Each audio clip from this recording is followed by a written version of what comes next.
Welcome to big learning. അപ്പോൾ നമ്മളിന്ന് നോക്കാൻ പോകുന്നത് നമ്മുടെ ഹിസ്റ്ററിക്ക് തന്നെ 3 പാർട്ടുണ്ട്. Ancient history, medieval history, modern history. ഇങ്ങനെ 3 പാർട്ടായിട്ടാണ് നമുക്ക് എന്ത് വരുന്നത്, ഹിസ്റ്ററി വരുന്നത്. ഇന്നത്തെ ക്ലാസ്സിൽ നമ്മൾ റിവിഷൻ ചെയ്യാൻ പോകുന്നത് ഏൻഷ്യന്റ് ഹിസ്റ്ററിയാണ്. അപ്പോൾ ഏൻഷ്യന്റ് ഹിസ്റ്ററി നിങ്ങൾ ടോപ്പിക്കുകളൊക്കെ പഠിച്ചിട്ട് വന്നിട്ടുണ്ടല്ലോ. നമ്മൾ കഴിഞ്ഞ വർഷങ്ങളിൽ എക്സാമിന് ചോദിച്ചിട്ടുള്ള ക്വസ്റ്റ്യൻസ് ആണ് ഡിസ്കസ് ചെയ്യാൻ പോകുന്നത്. ഓക്കെ, അപ്പം ക്വസ്റ്റ്യൻസിലോട്ട് പോയാലോ.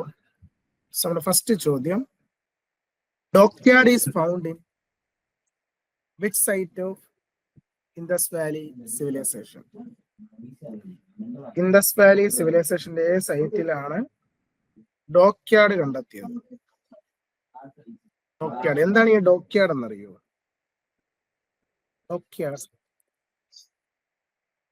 ഡോക്യാർഡ് മീൻസ് ഷിപ്പ്യാർഡ് എന്നാണ്. നമ്മുടെ കപ്പൽ നിർമ്മാണശാല, ഷിപ്പ്യാർഡ്, അതാണ് എന്ത് ഡോക്യാർഡ് എന്ന് പറയുന്നത്, അല്ലേ? അപ്പം കപ്പലൊക്കെ ഉണ്ടാക്കുന്ന സ്ഥലമായിരിക്കണമെങ്കിൽ അതൊരു എന്തായിരിക്കണം, ഒരു പോർട്ട് ആയിരിക്കണം, അല്ലേ? സോ ഇൻഡസ് വാലി സിവിലൈസേഷനിൽ എവിടെയാണ് പോർട്ടുകൾ കണ്ടെത്തിയത്, തുറമുഖങ്ങൾ? ഏത് സൈറ്റിലാണ് പോർട്ട് കണ്ടെത്തിയത്, തുറമുഖങ്ങൾ കണ്ടെത്തിയത്? അത് ഓപ്ഷൻ സി, ലോത്തൽ, അല്ലേ? ലോത്തലിൽ നിന്നുമാണ് നമ്മൾ എന്ത് കണ്ടെത്തിയത്, പോർട്ട് കണ്ടെത്തിയത്, അല്ലേ? പോർട്ടുകൾ കണ്ടെത്തിയ എവിടെയാണ്? ലോത്തലാണ്. ലോത്തലിൽ നിന്നുമാണ് നമ്മൾ എന്ത് കണ്ടെത്തിയത്, പോർട്ടുകൾ കണ്ടെത്തിയത്. ഓപ്ഷൻ സി ആണ് നമ്മുടെ ഉത്തരം, ഓപ്ഷൻ സി. ഓക്കെ, അടുത്ത ചോദ്യം, where have the remains of highly advanced water management system of Indus Valley civilization discovered? ഏത് സൈറ്റിൽ നിന്നുമാണ് ഹൈലി അഡ്വാൻസ്ഡ് വാട്ടർ മാനേജ്മെന്റ് സിസ്റ്റത്തിന്റെ എവിഡൻസ് കണ്ടെത്തിയത്? നമ്മുടെ ഈ ഒരു ചാപ്റ്റർ ഉണ്ടല്ലോ, നമ്മുടെ ഈ ഒരു ഇൻഡസ് വാലി സിവിലൈസേഷൻ, ഈ ഒരു ചാപ്റ്ററിൽ നമുക്ക് ഇങ്ങനത്തെ ടൈപ്പ് ക്വസ്റ്റ്യൻസ് ആണ് മെയിൻ ആയിട്ടും ചോദിക്കുന്നത്. അതായത് ഈ പറയുന്ന വസ്തുക്കൾ കണ്ടെത്തിയ സ്ഥലങ്ങൾ, നമ്മൾ ഈ പറയുന്ന കാര്യങ്ങൾ, വസ്തുക്കളെ നമ്മളെ കണ്ടെത്തിയ ഡിസ്കവേർഡ് ചെയ്ത സ്ഥലങ്ങളെ പറ്റിയാണ് ഈ ഒരു ചാപ്റ്ററിൽ മെയിൻ ആയിട്ട് ചോദിക്കുന്നത്. അപ്പൊ എവിടെ നിന്നാണ് ഹൈലി അഡ്വാൻസ്ഡ് വാട്ടർ മാനേജ്മെന്റ് സിസ്റ്റത്തിന്റെ അവശിഷ്ടങ്ങൾ കണ്ടെത്തിയത്? ഇവിടെ നിന്ന് അറിയോ? ഈ highly advanced water management system എന്ന് അവർ ഉദ്ദേശിച്ചത് റിസർവെയറുകളാണ്. റിസർവെയർ, അല്ലേ? സോ എവിടെ നിന്നാണ് റിസർവെയറുകൾ കണ്ടെത്തിയത്? എവിടെയാ? അത് ഓപ്ഷൻ ഡി, ഡോളാവീരയാണ്, അല്ലേ? ഡോളാവീരയിൽ നിന്നുമാണ് എന്ത് കണ്ടെത്തിയത്, reservoir, highly advanced water management സിസ്റ്റത്തിന്റെ അവശിഷ്ടങ്ങൾ കണ്ടെത്തിയത്. ഡോളാവീര സ്റ്റേറ്റ് ഗുജറാത്താണ്. നമ്മൾ ഗുജറാത്തിലാണ് എന്തിരിക്കുന്നത്, ഡോളാവീര എന്ന് പറയുന്ന ഈ ഒരു സൈറ്റ് ഇരിക്കുന്നത്. ഇതില് കാലിബംഗാൻ എസ്റ്റേറ്റ്, കാലിബംഗാൻ രാജസ്ഥാനിലാണ്, അല്ലെ? രാജസ്ഥാനിലാണ് കാലിബംഗാൻ. ലോത്തൽ നമ്മൾ കുറച്ച് മുമ്പ് കണ്ടു, നമ്മുടെ പോർട്ടാണ്. ലോത്തലും ഗുജറാത്താണ്. ഹാരപ്പ പാകിസ്ഥാനിലാണ്, അല്ലെ? പാകിസ്ഥാനിലാണ് ഹാരപ്പ ഇരിക്കുന്നത്, അല്ലെ? ഈ ഇൻഡസ് വാലി സിവിലൈസേഷനിൽ ഏറ്റവും മെയിൻ ആണ് നമ്മൾ ആദ്യം ഈ സൈറ്റുകളൊക്കെ എവിടെയാണ് സ്ഥിതി ചെയ്യുന്നതെന്ന് കൃത്യമായും പഠിച്ചു വെക്കണം, കേട്ടോ. എവിടെയാണ് സൈറ്റുകൾ സ്ഥിതി ചെയ്യുന്നുള്ളത്? അപ്പൊ എക്സാം പോയിന്റ് ഓഫ് വ്യൂ അത് സ്ഥിരമായി ചോദിക്കുന്ന ഒരു ടൈപ്പ് ക്വസ്റ്റ്യൻ ആണ്, ഇൻഡസ് വാലിയുടെ സൈറ്റുകൾ സ്ഥിതി ചെയ്യുന്ന സ്ഥലങ്ങൾ. ഓക്കെ, അതന്നെ അടുത്ത ക്വസ്റ്റ്യനോട്ട് പോയാലോ. അടുത്ത ചോദ്യം, which of the following was the only Harappan city without citadel? Citadel ഇല്ലാത്ത ഒരു സൈറ്റ് ഏതാണ്? ഇൻഡസ് വാലിയുടെ ഏത് സൈറ്റിലാണ് സിറ്റാഡൽ? ഈ സിറ്റാഡൽ എന്താണെന്ന് അറിയോ? സിറ്റാഡൽ മീൻസ് നമ്മുടെ കോട്ടമതിലാണ്. കോട്ടകളുടെ മതിലുണ്ട്, കോട്ടമതിൽ, അതാണ് ഈ സിറ്റാഡൽ എന്ന് പറയുന്നത്. സിറ്റാഡൽ ഇല്ലാത്ത ഒരേ ഒരു സൈറ്റ് ഏതാണ് ചോദ്യം. സോ എവിടെയാണ് സിറ്റാഡൽ ഇല്ലാത്തത്? മതില് നമ്മൾ പഠിച്ചല്ലേ, ടൗൺ പ്ലാനിങ് പഠിക്കുമ്പോൾ മതിൽ പറയുന്നുണ്ടല്ലേ, ഈ 2 ടൗണുകൾക്കിടയിലായി വലിയൊരു മതിൽ കെട്ടി വെച്ചിട്ടുണ്ട്, അല്ലെ? സോ ആ മതിലില്ലാത്ത ഒരേ ഒരു സൈറ്റ് ഏതാണ്? എവിടെയാണ് സിഡാഡൽ ഇല്ലാത്തത്? പറയാൻ പറ്റുമോ? സിഡാഡൽ ഇല്ലാത്ത ഒരേ ഒരു സൈറ്റ്? യെസ്, അതാണ് അത്. Option C. ഓപ്ഷൻ സി നമ്മുടെ എവിടെയാണ്? ചാൻഹു ദാരോ. നമ്മുടെ ചാൻഹു ദാരയിലാണ് എന്തില്ലാത്തത്? സിഡാഡൽ ഇല്ലാത്ത ഒരേ ഒരു സൈറ്റ് എന്ന് പറയുന്നത്. സിഡാഡൽ കാണപ്പെടുന്ന ഒരേ ഒരു സൈറ്റ് ഏതാ? ചാൻഹു ദാരയാണ്. ഓപ്ഷൻ സി ആണ് ഉത്തരം. ഓപ്ഷൻ സി കേട്ടോ. ചാൻഹു ദാരയിൽ എന്തില്ല? ചാൻഹു ദാരയിൽ നിന്നും നമ്മൾ എന്ത് കണ്ടെത്തിയില്ല? അവിടെ സിഡാഡൽ ഇല്ലായിരുന്നു. വിത്തൗട്ട് സിഡാഡൽ. എവിടെയാണ് ചാൻഹു ദാര? എവിടെയാണ്? പാകിസ്ഥാനിലാണല്ലേ. പാകിസ്ഥാനിലാണ് ഈ ഒരു സൈറ്റ് ഇരിക്കുന്നത്. പാകിസ്ഥാനിലാണ് ചാൻഹു ദാര എന്ത് ചെയ്യുന്നത്? സ്ഥിതി ചെയ്യുന്നത്. അവിടെ എന്തില്ല? അവിടെ നിന്നും നമുക്ക് സിഡാഡൽ കണ്ടെത്താൻ സാധിച്ചില്ല. സിഡാഡൽ ഇല്ലാത്ത ഒരേ ഒരു സൈറ്റ് ആണ് ഇത്, ചാൻഹു ദാരോ എന്ന് പറയുന്നത്. ഓക്കെ, ദെൻ അടുത്ത ചോദ്യം. The sculpture of bearded man found in Mohenjo-daro is made up of which material? ഏത് മെറ്റീരിയൽ കൊണ്ടാണ് മോഹൻജദാരയിലെ പ്രതിമ ഉണ്ടാക്കിയിരിക്കുന്നത്? മോഹൻജദാരയിലെ പ്രതിമ. അപ്പൊ നമുക്ക് മോഹൻജദാരയിൽ നിന്നും 3 ടൈപ്പ് പ്രതിമകളാണ് അന്ന് ലഭിച്ചത്. ഏതൊക്കെ? ഒന്ന് സ്റ്റോൺ സ്റ്റാച്ചു, കല്ലിൽ ഉണ്ടാക്കിയ ഒരു പ്രതിമ. 2 ടെറാക്കോട്ട സ്റ്റാച്ചു. 3 bronze statue. ഇങ്ങനെ 3 ടൈപ്പ് പ്രതിമകളാണ് നമുക്ക് അന്ന് അവിടെ നിന്ന് ലഭിച്ചത്. ഓക്കെ, ഇതിലിപ്പോ നമ്മൾ നോക്കുമ്പോൾ ഇതില് സ്റ്റോൺ സ്റ്റാച്ചു എന്ന് പറയുന്നത് നമ്മൾ ഈ പറഞ്ഞ ബിയേർഡ് മാന്റെ സ്റ്റാച്ചു. ഒരു താടിക്കാരനായ ഒരു പുരുഷന്റെ പ്രതിമ, ബിയേർഡ് മാന്റെ സ്റ്റാച്ചു എവിടെ നിന്ന് കിട്ടി? മോഹൻജദാരോ കിട്ടി. അപ്പൊ ഇതിന്റെ ആൻസർ നമുക്ക് കിട്ടി. ബിയേർഡ് മാന്റെ സ്റ്റാച്ചു ആകുമ്പോൾ സ്റ്റോൺ സ്റ്റാച്ചു ആണ്. ഓപ്ഷൻ സി ആണ് ഉത്തരം. Option C. ആക്ച്വലി ആ കല്ലിന് ഒരു പേര് തന്നെ ഉണ്ട്. കല്ലിന്റെ പേര് സ്റ്റിയറ്റൈറ്റ് എന്ന് പറയും കേട്ടോ. സ്റ്റിയറ്റൈറ്റ് എന്ന് പറയുന്ന ഒരു തരം കല്ല്, സ്റ്റിയറ്റൈറ്റ് എന്ന് പറഞ്ഞ ഒരു തരം കല്ലിലാണ് അവർ ഈ പ്രതിമ ഉണ്ടാക്കിയിരിക്കുന്നത് കേട്ടോ. സ്റ്റിയറ്റൈറ്റ് എന്ന് പറയുന്ന ഒരു തരം സ്റ്റോണില്ല കേട്ടോ. സ്റ്റിയറ്റൈറ്റ് എന്ന് പറയുന്ന ഒരു തരം കല്ലിലാണ് അവരെന്തുണ്ടാക്കിയിരിക്കുന്നത്? ഈ ഒരു പ്രതിമ ഉണ്ടാക്കിയിരിക്കുന്നത്. ഓക്കെ, സ്റ്റിയറ്റൈറ്റ് കല്ലിൽ കേട്ടോ. സ്റ്റിയറ്റൈറ്റ് എന്ന് പറയുന്ന ഒരു തരം സ്റ്റോണിലാണ് ഇവരെന്തുണ്ടാക്കിയിരിക്കുന്നത്? ഈ ഒരു പ്രതിമ ഉണ്ടാക്കിയിരിക്കുന്നത്.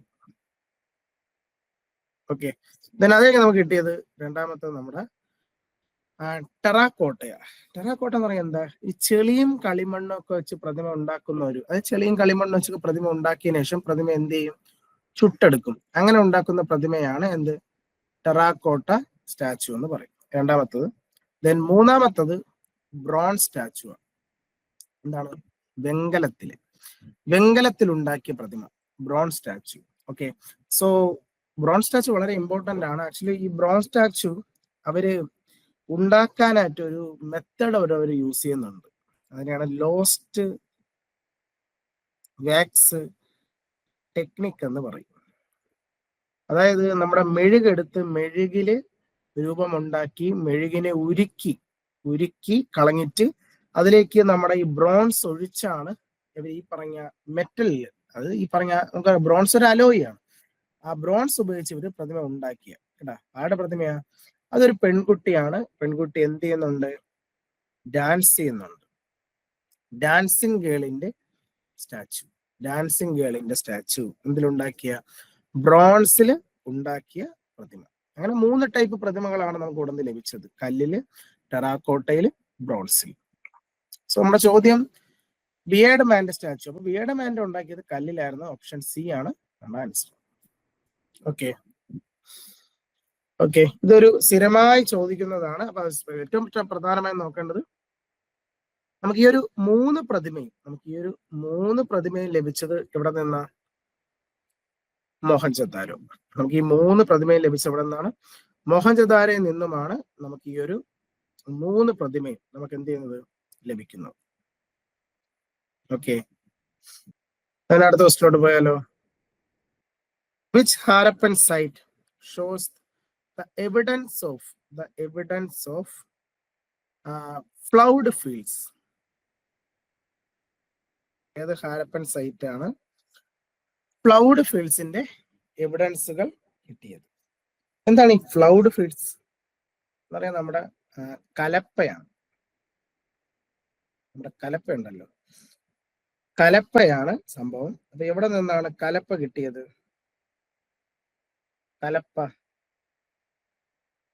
കലപ്പ നമുക്ക് ലഭിച്ച സ്ഥലം അറിയോ? കലപ്പ നമുക്ക് കിട്ടിയത് ഓപ്ഷൻ ഡി, നമ്മുടെ കാലിബംഗാൻ. നമ്മുടെ കാലിബംഗാനിൽ നിന്നുമാണ് നമുക്ക് എന്ത് ലഭിച്ചത്? കലപ്പ ലഭിച്ചത്. കേട്ടാ, കാലിബംഗാനിൽ നിന്നുമാണ് നമുക്ക് എന്ത് ലഭിച്ചത്? കലപ്പ. കാലിബംഗാൻ ഏത് സ്റ്റേറ്റ്? കാലിബംഗാൻ നമുക്കറിയാം, കാലിബംഗാൻ വരുന്നത് നമ്മുടെ എവിടെയാണ്? നമ്മുടെ രാജസ്ഥാൻ അല്ലെ? നമ്മുടെ രാജസ്ഥാനിലാണ് എന്ത് സ്ഥിതി ചെയ്യുന്നത്? കാലിബംഗാൻ സ്ഥിതി ചെയ്യുന്നത് അല്ലെ? കാലിബംഗാൻ എവിടെയാണ്? രാജസ്ഥാനിലാണ്. രാജസ്ഥാനിലാണ് എന്ത് സ്ഥിതി ചെയ്യുന്നത്? കാലിബംഗാൻ സ്ഥിതി ചെയ്യുന്നത്. ഓക്കെ, വളരെ ഇമ്പോർട്ടന്റ് ആണ് കേട്ടോ, വളരെ ഇമ്പോർട്ടന്റ് ആയിട്ടുള്ള സൈറ്റ് ആണ് ഇത്, കാലിബംഗാൻ. എവിടെയാണ്? രാജസ്ഥാൻ. അടുത്ത ക്വസ്റ്റിലോട്ട് പോയാലോ. അടുത്ത ചോദ്യം, in the Harappan civilization, lost wax or zir-perdue process was used to make the statue of which material? നമ്മുടെ ഇൻഡസ് വാലി സിവിലൈസേഷനിൽ അല്ലെ ഏത് സ്റ്റാച്ചു ആണ് ലോസ്റ്റ് വാക്സ്? ഞാൻ കുറച്ചു മുമ്പ് പറഞ്ഞ ലോസ്റ്റ് വാക്സ്, അതിന്റെ വേറൊരു പേരാണ് സിർ-പെർഡ്യൂ എന്ന് പറയും കേട്ടാ. ഈ ലോസ്റ്റ് വാക്സ് ടെക്നിക്കിന്റെ മറ്റൊരു പേരാണ്. അപ്പം ആരുടെ പ്രതിമയാണ് നമ്മൾ കണ്ടത് അങ്ങനെ ഉണ്ടാക്കുന്നതായിട്ട്? ആരുടെ പ്രതിമയാടാ? യെസ്, നമ്മൾ കണ്ടതാണ് നമ്മുടെ ബ്രോൺസ് സ്റ്റാച്ചു ആണല്ലേ. നമ്മുടെ ബ്രോൺസ് സ്റ്റാച്ചു ആണ് നമ്മൾ അങ്ങനെ ഉണ്ടാക്കുന്നതായിട്ട് എന്ത് ചെയ്യുന്നത്, കാണുന്നത്. ബ്രോൺസ് സ്റ്റാച്ചു എന്ന് പറയുമ്പോൾ ആരുടെ പ്രതിമയാ? ഡാൻസിങ് ഗേൾ അല്ലേ? നമ്മുടെ ആരുടെ പേരാ? ഡാൻസിങ് ഗേളിന്റെ സ്റ്റാച്ചു. ഓപ്ഷൻ സി അല്ലെ, ഡാൻസിങ് ഗേളിന്റെ സ്റ്റാച്ചു ആണ് നമ്മൾ ഈ ലോസ്റ്റ് വാക്സ് ടെക്നിക്ക് ഉപയോഗിച്ച് നിർമ്മിക്കുന്നത് അല്ലെ. എന്തിലുണ്ടാക്കിയ? ഇപ്പൊ കഴിഞ്ഞ നമ്മുടെ NDPSC എക്സാമിന് ചോദിച്ച ചോദ്യം കേട്ടോ. ഇപ്പൊ കഴിഞ്ഞ നമ്മുടെ NDPSC എക്സാമിനാണ് ഈ ഒരു ക്വസ്റ്റ്യൻ ഇപ്പോഴായിട്ട് എന്ത് ചെയ്തതാ, ചോദിച്ചതാ. Okay, option C. Okay, then അടുത്ത സ്ലോട്ട് പോയാലോ. അടുത്ത ചോദ്യം, അപ്പൊ ഇത്രയും ചോദ്യങ്ങൾ ഞാൻ എടുത്തേക്കുന്നത് നമ്മുടെ ഇൻഡസ് വാലി സിവിലൈസേഷൻ എന്ന് പറയുന്ന ചാപ്റ്ററിൽ കേട്ടോ. നമ്മുടെ ഇൻഡസ് വാലി സിവിലൈസേഷൻ എന്ന ചാപ്റ്ററിലാണ് നമ്മൾ ഇത്രയും ക്വസ്റ്റ്യൻസ് നമ്മൾ എന്ത് ചെയ്യുന്നത്, എടുത്തത്. ഓക്കെ,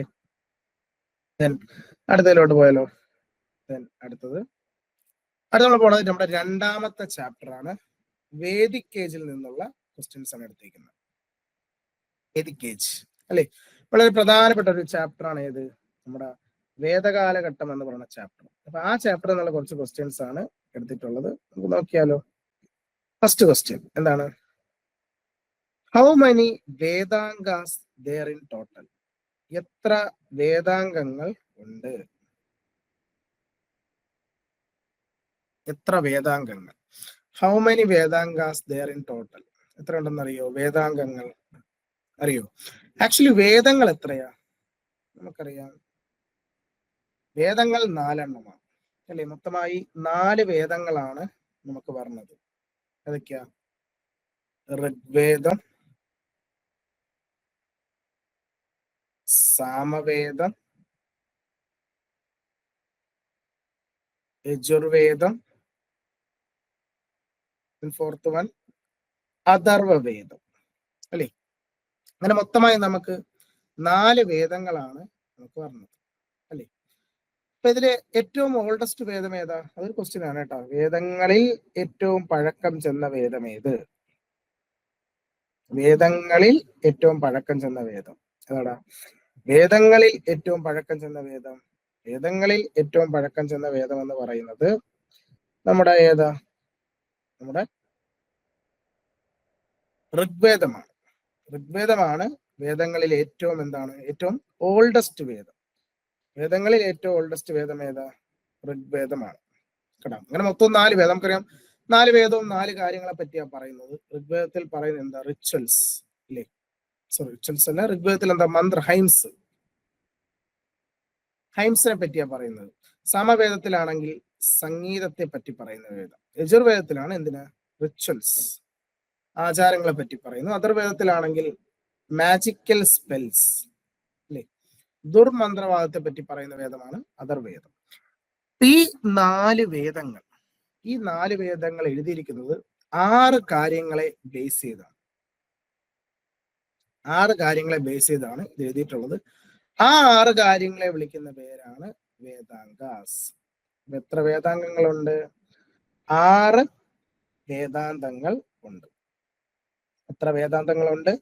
6 വേദാന്തങ്ങൾ. കേട്ടോ, വേദാന്തങ്ങൾ എത്രയും ചോദിച്ചാൽ എത്രയാ? 6 എണ്ണം. 6 വേദാംഗങ്ങളാണ് മൊത്തവും വരുന്നത്.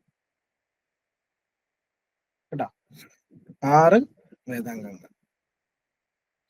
കേട്ടോ, വേദാംഗങ്ങൾ 6 എണ്ണം. ഓക്കെ, അത് ഏതൊക്കെയാണെന്നറിയോ? ഈ വേദാംഗങ്ങൾ 6 കാര്യങ്ങള്, അത് ഇമ്പോർട്ടന്റ് ആണ്, ചോദിക്കും കേട്ടാ. അത് ആരാണ് ചോദിക്കുക? ശിക്ഷ, ശിക്ഷ, കൽപ്പ, വ്യാകരണ, നിരുക്ത, ഛന്ദ, ജ്യോതിഷം. ഈ 6 കാര്യങ്ങളെ ബേസ് ചെയ്താണ് വേദങ്ങൾ എഴുതിയിരിക്കുന്നത്. ഈ 6 കാര്യങ്ങളെയാണ് വേദാംഗങ്ങൾ എന്ന് പറയുന്നത്. കേട്ടോ, ശിക്ഷ, ശിക്ഷ എന്ന് പറഞ്ഞാൽ പ്രൊനൗൺസിയേഷൻ അതിന്റെ അർത്ഥം. കേട്ടോ, ഡീൽസ് വിത്ത് പ്രൊനൗൺസിയേഷൻ. കൽപ്പ എന്ന് പറഞ്ഞാൽ റിച്വൽസ്, ആചാരങ്ങൾ, റിച്വൽസുമായി ബന്ധപ്പെട്ടത്. വ്യാകരണം എന്ന് പറഞ്ഞാൽ ഗ്രാമർ, ഗ്രാമർ. നിരുക്ത എന്ന് പറഞ്ഞാൽ വേർഡ് മീനിങ്, വാക്കിന്റെ അർത്ഥം. ചന്ത, ചന്ത എന്ന് പറഞ്ഞാൽ ഒരു പ്രോപ്പർ ആയിട്ടുള്ള ഒരു അറേഞ്ച്മെന്റ്. ജ്യോതിഷം, ജ്യോതിഷം എന്താ? അസ്ട്രോളജി. ഈ 6 കാര്യങ്ങൾ ഞാൻ ഇരിക്കുന്ന ഈ 6 കാര്യങ്ങളെ ബേസ് ചെയ്താണ് എന്ത് എഴുതിയിട്ടുള്ളത്? വേദങ്ങള് എഴുതിയിട്ടുള്ളത്. ആ 6 കാര്യങ്ങളെ വിളിക്കുന്ന പേരാണ് വേദാംഗങ്ങൾ എന്ന് പറയും. എത്ര വേദാംഗങ്ങൾ? 6 വേദാംഗങ്ങൾ. ആ 6 കാര്യം വെച്ച് എത്ര വേദം എഴുതിയിട്ടുണ്ട്? വേദങ്ങൾ 4 വേദങ്ങൾ. ഓക്കെ, അടുത്ത ക്വസ്റ്റ്യനോട്ട് പോയാലോ? നമ്മുടെ അടുത്ത ചോദ്യം, the word Satyameva Jayate is taken from, actually Upanishad. നമുക്ക് വേദങ്ങൾ പോലെ നമുക്ക് എഴുതിയിട്ടുള്ള മറ്റൊരു കാര്യമാണ് എന്ത്? ഈ ഉപനിഷത്തുകൾ എന്ന് പറയും. ഉപനിഷത്ത്, വേദങ്ങൾ പോലെ നമുക്ക് ലഭിച്ച മറ്റൊരു പ്രധാനപ്പെട്ട ഇതാണ് ഏത്? ഉപനിഷത്ത്. മൊത്തം എത്ര ഉപനിഷത്തുണ്ടെന്നറിയോ? മൊത്തം 108 ഉപനിഷത്തുകളുണ്ട്. കേട്ടോ, ടോട്ടലി എത്ര ഉപനിഷത്തുണ്ട്? ടോട്ടലി 108 ഉപനിഷത്തുകൾ മൊത്തമായി ഉണ്ട്. 108 എണ്ണം. കേട്ടോ, അതില് ഏത് ഉപനിഷത്തിൽ നിന്നുമാണ് സത്യമേവ ജയതേ എന്ന വാക്യം എടുത്തേക്കുന്നത്? സത്യമേവ ജയതേ ഏത് ഉപനിഷത്തിൽ നിന്നുമാണ്? അറിയോ? ഏത് ഉപനിഷത്തിൽ നിന്നുമാണ് സത്യമേവ ജയതേ എടുത്തേക്കുന്നത് അറിയോ? സത്യമേവ ജയതേ എടുത്തേക്കുന്നത് ഈ 108 ഉപനിഷത്തുകളിൽ വളരെ പ്രധാനപ്പെട്ട ഒരു ഉപനിഷത്തായ മുണ്ടക. ഏത് ഉപനിഷത്താണ്? മുണ്ടക. മുണ്ടക ഉപനിഷത്തിൽ നിന്നുമാണ് എന്തെടുത്തേക്കുന്നത്? സത്യമേവ ജയതേ എന്ന് പറയുന്ന വാക്യം എടുത്തേക്കുന്നത്. കേട്ടോ, സത്യമേവ ജയതേ ഇസ് ടേക്കൺ ഫ്രം വിച്ച് ഉപനിഷത്ത്? മുണ്ടക ഉപനിഷത്ത്. മുണ്ടക ഉപനിഷത്തിൽ നിന്നുമാണ് എന്തെടുത്തേക്കുന്നത്? സത്യമേവ ജയതേ എന്ന് പറയുന്ന വാക്യം എടുത്തേക്കുന്നത്. ഓക്കെ, അടുത്ത ക്വസ്റ്റ്യൻ പോയാലോ? അടുത്ത ചോദ്യം, which is the most important god of Vedic period? വേദകാലഘട്ടത്തിലെ പ്രധാനപ്പെട്ട ഗോഡ് ആരാണ്? വേദകാലഘട്ടത്തിലെ പ്രധാനപ്പെട്ട ഗോഡ് ആരാണ്? വേദകാലഘട്ടത്തിലെ പ്രധാനപ്പെട്ട ഗോഡ് ആരാണ്? ആരാന്നറിയോ? വേദിക് ഏജിലെ പ്രധാനപ്പെട്ട ഗോഡ് എന്ന് പറയുന്നത് യെസ്, അത് വേറെ ആരുമല്ല, അത് നമ്മുടെ ഇന്ദ്രഭഗവാൻ. ഇന്ദ്രനാണ് വേദകാലഘട്ടത്തിലെ പ്രധാനപ്പെട്ട ഗോഡ് എന്ന് പറയുന്നത്. ഇന്ദ്രൻ, നമ്മുടെ ലോർഡ് ഇന്ദ്രന്. ഇന്ദ്രൻ കഴിഞ്ഞാൽ പിന്നെ രണ്ടാമത് ഇമ്പോർട്ടൻസ് വന്നത് അഗ്നിദേവന് കേട്ടോ. ഇന്ദ്രനാണ് ഏറ്റവും ഇമ്പോർട്ടൻസ്. ഇന്ദ്രൻ കഴിഞ്ഞ സെക്കൻഡ് ആർക്ക? അഗ്നിദേവൻ. അഗ്നിക്കാണ് ഏറ്റവും കൂടുതൽ ഇമ്പോർട്ടൻസ് കൊടുക്കുന്നത്. ഏത് കാലഘട്ടത്തില്? വേദിക് പീരീഡിൽ. വേദിക് പീരീഡിൽ ഏറ്റവും കൂടുതൽ ഇമ്പോർട്ടൻസ് ഉള്ള ഗോഡുകൾ. ഓക്കെ, ഞാൻ അടുത്ത ദിവസത്തോട്ട് പോയാലോ? അടുത്ത ചോദ്യം. According to the Varna system of Vedic period, which of the following not a Varna? വേദകാലഘട്ടം അനുസരിച്ച് താഴെ കൊടുത്തതിൽ ഏതാണ് വർണ്ണമല്ലാത്തത്? ഏതാ വർണ്ണമല്ലാത്തത്? നമുക്കറിയാം, വർണ്ണങ്ങൾ എന്ന് പറഞ്ഞാൽ 4 എണ്ണമാണ് അല്ലേ? ഏതൊക്കെയാ? ബ്രാഹ്മണാസ്, ക്ഷത്രിയാസ്, വൈശ്യ, ശൂദ്രാസ് അല്ലെ? ഇങ്ങനെ 4 ക്ലാസ്സുകളായിട്ടാണ് ഇതിനെ തിരിച്ചിട്ടുള്ളത്, ഈ വർണ്ണ സിസ്റ്റത്തെ തിരിച്ചിട്ടുള്ളത്. ഓക്കെ, സോ ഇതില് ഏതാണ് വർണ്ണമല്ലാത്തത്? നമ്മൾ ഓപ്ഷൻ നോക്കുമ്പോൾ ബ്രാഹ്മണരുണ്ട്, ക്ഷത്രിയരുണ്ട്, വൈശ്യരുണ്ട്. സമിതി അതൊരു വർണ്ണമല്ല അല്ലേ? നമുക്കറിയാം സഭാ സമിതി എന്ന് പറയുന്ന 2 വിഭാഗമുണ്ടല്ലേ? സഭയും സമിതിയും. ഇത് വർണ്ണത്തിൽ പെടുന്നതല്ല അല്ലെ? ഇത് വർണ്ണത്തിൽ പെടുന്നതല്ല. എന്ത്? ഈ സഭയും സമിതിയും. സോ ആൻസർ ഓപ്ഷൻ സി, സമിതിയാണ് നമ്മുടെ ഉത്തരം അല്ലെ? ഇത് 4ഉമാണ് വേദകാലഘട്ടത്തിലെ 4 വർണ്ണം അല്ലെ? ബ്രാഹ്മണൻ എന്ന് പറഞ്ഞ ആരാ? പ്രീസ്റ്റുകള്. ക്ഷത്രിയ എന്ന് പറഞ്ഞ ആരാ? King and various. വൈശ്യാസ് എന്ന് പറഞ്ഞ മെർച്ചൻസ് ആണ്, കച്ചവടക്കാര്. ശൂദ്ര എന്ന് പറഞ്ഞ ലേബർ, തൊഴിലാളികൾ. ഇങ്ങനെ 4 ക്ലാസ്സായി സൊസൈറ്റിയെ തിരിച്ചിട്ടുണ്ട്. ഏത് കാലഘട്ടത്തില്? വേദകാലഘട്ടത്തിൽ എന്ന് പറയും. അടുത്ത question. What is the ancient name of ജലം? ജലത്തിന്റെ ഏൻഷ്യന്റ് നെയിം എന്താണ്? ഈ നമ്മുടെ ഈ വേദകാലഘട്ടത്തിലില്ലേ ഒരു നദിയെ പറ്റി പരാമർശമുണ്ടല്ലേ? അത് നമ്മുടെ ഋഗ്വേദത്തില് ഈ ആര്യന്മാര് താമസമായി പറയുന്ന നദിയെ പറ്റി പറയുന്നുണ്ട്. അതാണ് നമ്മുടെ സപ്ത സിന്ധു എന്ന് പറയും. സപ്തസിന്ധു അല്ലെ? സപ്തസിന്ധു മീൻസ് എത്ര? 7 നദി. നമ്മുടെ 7 നദികളെയാണ് സപ്തസിന്ധു എന്ന് പറയുന്നത് കേട്ടാ. 7 നദി. സപ്ത മീൻസ് എന്താ? സംസ്കൃതത്തിൽ 7 ആണ് അല്ലേ? സോ 7 നദി ആരൊക്കെയാ? അത് ആദ്യം നമുക്ക് നോക്കാം. ആരൊക്കെയാണ്? അതാണ് Chenab, Jhelum, Sutlej, then 4th one Ravi, 5th one Beas, then 6th one Indus, 7th one Saraswati. ഇതാണ് 7 നദികൾ. സോ ഈ 7 നദിയുടെ സംസ്കൃത പേര് നമ്മൾ പഠിച്ചു. ഇപ്പൊ ചിലപ്പം സരസ്വതി ഒരു സംസ്കൃത പേര്, അത് ആവശ്യമില്ല. പക്ഷെ ഇൻഡസിന്റെ പേര് നമുക്കറിയാം, സംസ്കൃതത്തിൽ സിന്ധു എന്ന് വിശേഷിപ്പിക്കും അല്ലെ? സിന്ധു. അതുപോലെ ഈ പഞ്ചനദികളുടെ സംസ്കൃത പേര് എന്തെന്ന് നമ്മൾ പഠിച്ചു വെക്കണം. അറിയോ? നമുക്ക് നോക്കാം. ചിനാബ്. ചിനാബിന്റെ പേരാണ് ഓപ്ഷൻ എ, അസിക്കിനി. ചിനാബ് ആരാ? അസിക്കിനി. ദെൻ പരുഷ്ണി. പരുഷ്ണി ആരെന്നറിയോ? പരുഷ്ണി നമ്മുടെ ഇതില് രവിയാണ്, രവി. ദെൻ വിദസ്ത. വിദസ്തയാണ് നമ്മുടെ ക്വസ്റ്റ്യൻ. ജലം. ആൻസർ ജലമാണ്. ഓപ്ഷൻ സി, ജലം. ജലം വിദസ്ത. വിവാസ് ആരെന്നറിയോ? അത് ബിയാസ്. ബിയാസ്, ബിബാസ്.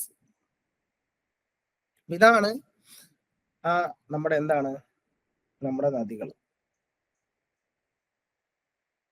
ഓക്കെ,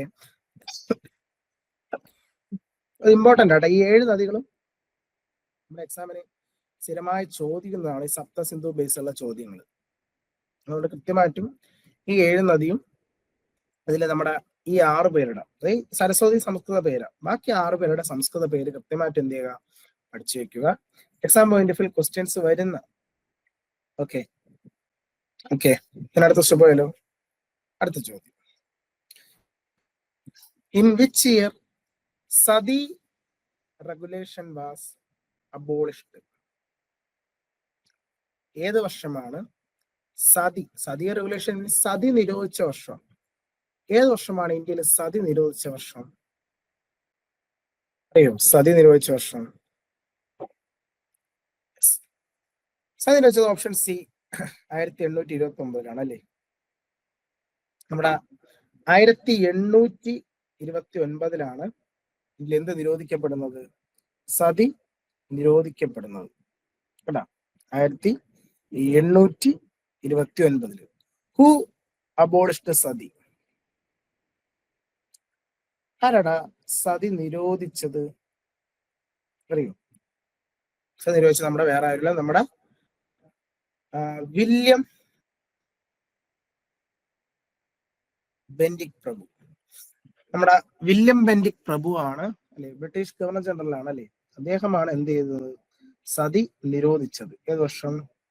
1829 അല്ലെ. വിത്ത് ഹെൽപ്പ് ഓഫ് ആര്? ആരുടെ സഹായത്തോടു കൂടി? ആരുടെ സഹായത്തോടു കൂടി? യെസ്, നമ്മുടെ സോഷ്യൽ റിഫോമറായ രാജാറാം മോഹൻ റോയ്. നമ്മുടെ രാജാറാം മോഹൻ റോയുടെ സഹായത്തോടു കൂടിയാണ് വില്യം ബെന്റിക് എന്ത് നിരോധിച്ചത്? സതി നിരോധിച്ചത്. ഏത് വർഷം? 1829. ഓക്കെ. മാത്രമല്ല രാജാറാം മോഹൻ റോയ്ക്ക് ഇതിലൊരു വലിയൊരു സങ്കടം, അതായത് സംഘടനയ്ക്കും വലിയൊരു പങ്കുണ്ട്. ഏത് സംഘടന എന്നറിയോ? രാജാറാം മോഹൻ റോയുടെ ഏത് സംഘടനയാണ് സതിയുടെ നിരോധനമായി വരുന്നത്? അത് നമ്മുടെ ബ്രഹ്മ സമാജം.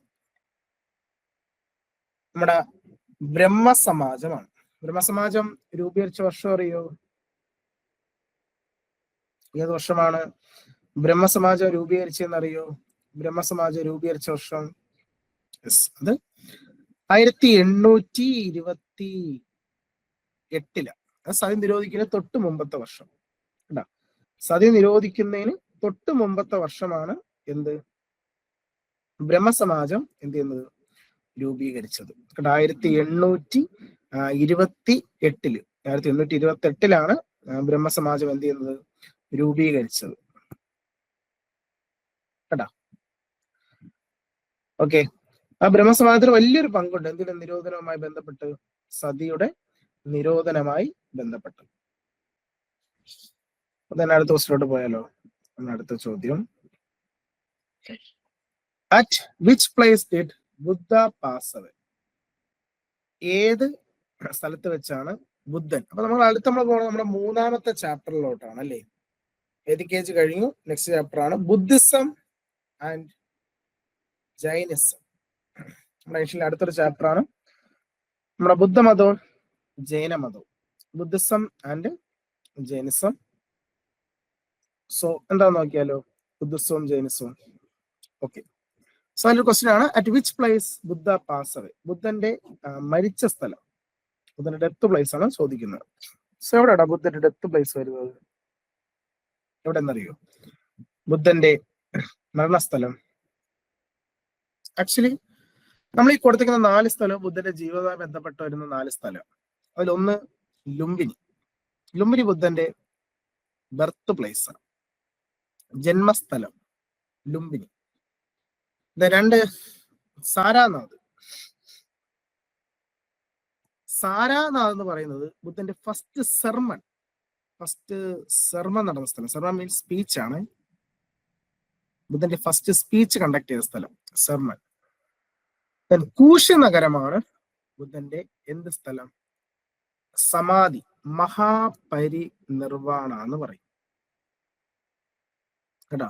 മഹാപരിനിർവാണം കേട്ടോ. ബുദ്ധന്റെ എന്ത് സ്ഥലം? ബുദ്ധന്റെ സമാധി സ്ഥലം എന്ന് പറയുന്നത് കേട്ടോ. ബുദ്ധന്റെ സമാധി സ്ഥലം എവിടെയാണ്? അത് കൂശ് നഗരമാണ്. ഇനി നാലാമത്തെ ഓപ്ഷൻ ഏതാണ്? ബോധ്ഗയ. നാലാമത്തെ ഓപ്ഷൻ നമ്മുടെ ബോധ്ഗയാണ്. സോ ബോധ്ഗയയിൽ എന്താ ഇമ്പോർട്ടൻസ് വെച്ചാൽ, ബോധ്ഗയയിൽ വെച്ചാണ് ബുദ്ധന് നിർവാണ ലഭിച്ചത്. നിർവാണ എന്താ? നിർവാണ പറഞ്ഞാൽ ബുദ്ധന് ലഭിച്ച എൻലൈറ്റ്മെന്റിന്റെ പേര്. ബുദ്ധന് ലഭിച്ച എൻലൈറ്റ്മെന്റിനെയാണ് നമ്മൾ എന്തെന്ന് പറയുന്നത്? നിർവാണ എന്ന് വിശേഷിപ്പിക്കുന്നത്. നിർവാണ, എൻലൈറ്റ്മെന്റ് കേട്ടോ. നിർവാണ, എൻലൈറ്റ്മെന്റ്. ഓക്കെ, സോ വളരെ ഇമ്പോർട്ടന്റ് ആണ് കേട്ടോ, വളരെ ഇമ്പോർട്ടന്റ് ആണ് ഇത്. അപ്പൊ ഇന്നത്തെ ക്ലാസ് ഞാൻ ഇവിടെ എന്ത് ചെയ്യാണ്? വൈൻഡ് അപ്പ് ചെയ്യാണ്. Okay, thank you.